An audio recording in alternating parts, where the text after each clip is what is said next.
오늘도 주님을 의지하는 하루가 되시기를 축복합니다.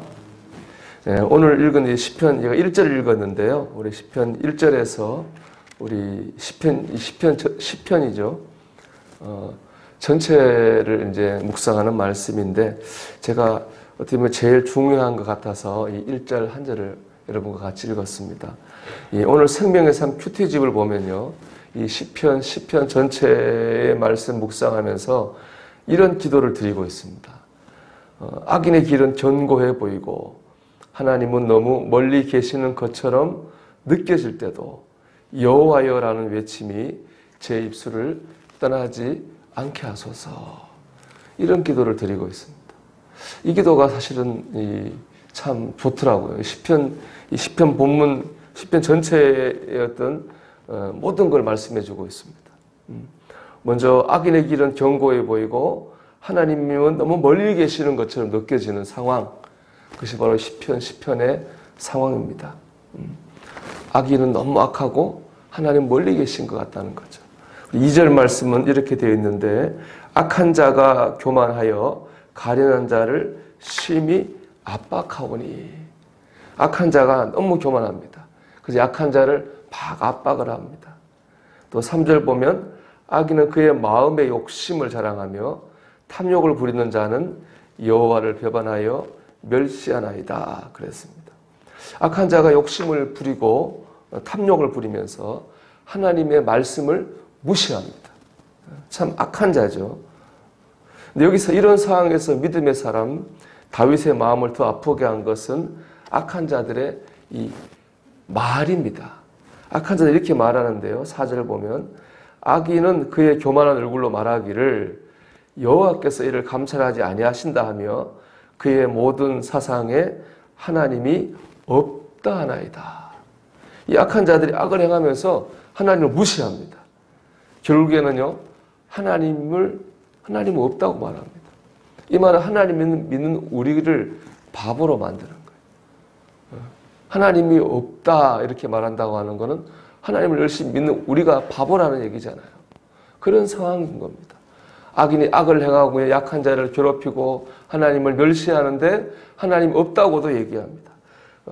그리고 정말로 큰 문제는 뭐냐, 악한 자가 이렇게 악을 행하고 악한 말을 하는데 눈에 보이는 하나님의 역사가 없다는 겁니다. 하나님이 그를 심판하고 그를 막 나쁘게 하고, 그렇게 하면은 저 벌 받았다, 하나님 살아계시다 이렇게 말할 수 있겠는데 하나님이 침묵하시는 것처럼 보여요. 아무 일이 없는 거죠. 참 답답한 겁니다. 여러분이 이런 상황이라면 여러분 어떻게 하시겠습니까? 악한 자가 승승장구하고 하나님을 멸시하고 결국에는 하나님 없다고 부정합니다. 믿는 우리가 바보처럼 산다고 그렇게 말하고 그래 보이는 것처럼 그런 상황을 내가 지금 맞이했다. 여러분 어떻게 하시겠습니까? 오늘 읽은 이 본문 1절에 다윗의 믿음이 담겨 있어요. 여호와여 어찌하여 멀리 서시며 환난 때에 숨으시나이까. 여호와여, 다윗은 하나님을 찾고 있습니다. 비록 뒤에 보면 하나님을 원망하는 것 같은 말을 하고 있지만 여호와여 하면서 하나님을 찾고 있습니다. 하나님의 이름을 부르고 있고 하나님을 의지하고 있습니다. 여러분, 이것이 참 믿음입니다. 참 믿음은 좋을 때만 하나님을 찾는 것이 아닙니다. 내가 이해할 수 있는 상황에서만 하나님을 믿는 것이 아닙니다. 모든 상황에서 하나님을 찾고 하나님을 믿고 하나님을 의지하는 것, 그것이 바로 참 믿음입니다. 때로 우리가 너무 어렵고 힘들 때 우리의 기도의 내용이 원망처럼 하나님 찾을 때도 있잖아요. 하나님 왜 이렇게 하십니까? 원망하는 말을 일 때도 있지만 그럼에도 불구하고 하나님을 찾고 하나님을 부르고 하나님을 의지해야 됩니다. 그것이 바로 참 믿음입니다. 하나님 이런 참 믿음 위에 역사하십니다. 우리가 다윗을 보면 알 수 있잖아요. 다윗이 얼마나 많은 어려움을 만나고 어려움을 겪었습니까? 하지만 그 모든 어려움을 다윗이 이겼습니다. 정확히 말하면 하나님이 이기게 하셨죠. 이게 이 믿음 때문에 그렇습니다. 도무지 하나님이 안 보이는 것 같고 이런 상황에서도 다윗은 여호와여 하고 하나님을 부르고 찾고 의지했습니다. 이런 참믿음이 하나님께서 역사하시는 줄로 믿습니다. 이 참믿음 하면 떠오르는 사람이 있죠. 다니엘입니다. 다니엘 이방 나라의 포로로 끌려갔지만 거기서 끝까지 믿음을 지켰습니다. 다니엘서 6장을 보면요, 이제 그 다니엘을 미워하는 사람들이 음모를 꾸밉니다. 다니엘이 하루에 늘 3번씩 기도하는 거 아니까 왕을 움직여가지고 앞으로 30일 동안 왕 외에 다른 신에게 기도한다든지 저라면 무조건 사자굴에 집어넣겠다, 집어 던지겠다 하는 조서를 쓰게 합니다. 그리고 그걸 발표합니다. 이제는 한 달 동안에는 다른 신에게 절하거나 기도하면 안 돼요. 하지만 다니엘은 그럼에도 불구하고 늘 하던 대로 기도했고요. 결국 그것 때문에 잡혀가지고 사자굴에 던져지게 됐죠. 하지만 하나님께서 지키셔서 사자굴에서 구하셨어요.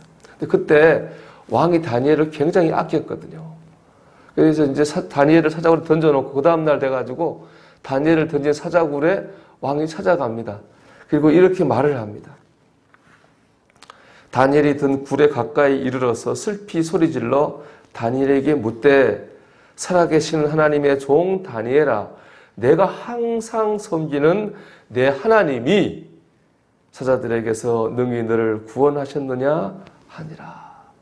이방인 왕이 한 말 중에 참 이 가슴을 찌르는 말이 있어요. 우리의 뭐냐? 내가 항상 섬기는 내 하나님이. 이게 다니엘의 믿음이 아니겠어요? 내가 항상 섬기는 내 하나님.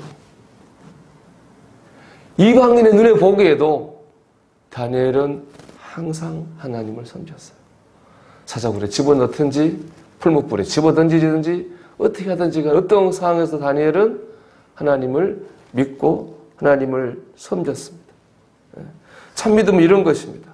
항상 하나님을 섬겨야 됩니다. 내가 필요할 때만 찾고 내가 좋을 때만 섬기고 내가 이해할 때만 믿는 믿음은 참 믿음이 아닙니다.